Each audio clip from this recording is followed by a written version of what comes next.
My talk is called The Ethics of NGO Advocacy, or Why It Is Okay That No One Elected Oxfam.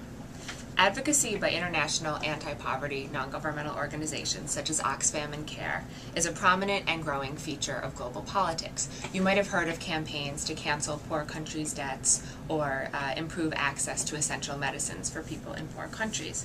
So my talk is focused on how these advocacy efforts should be conceptualized and normatively evaluated, and I focus on two possibilities.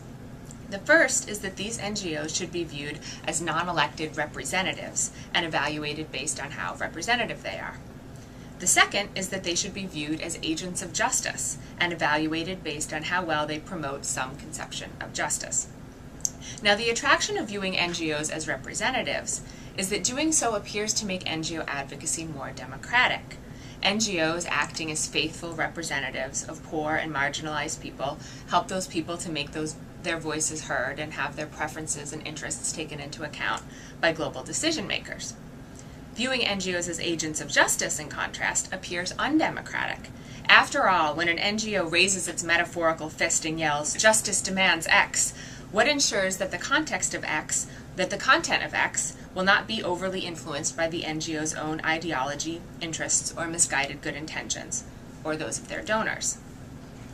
So I argue to the contrary, that holding NGOs to justice-based standards is not only more just, but also more democratic than holding them to representation-based standards.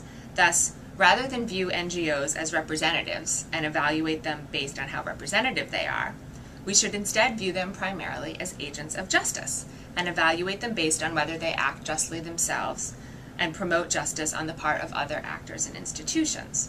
And so there's two significant problems with the representation-based approach that I think the justice-based approach helps to solve.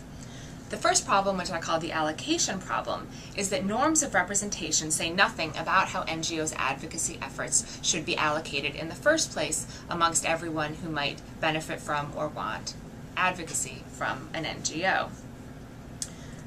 The second problem, which I call the displacement problem, stems from the observation that northern or international NGOs are often less good representatives for poor and marginalized people than either southern NGOs or democratically elected governments.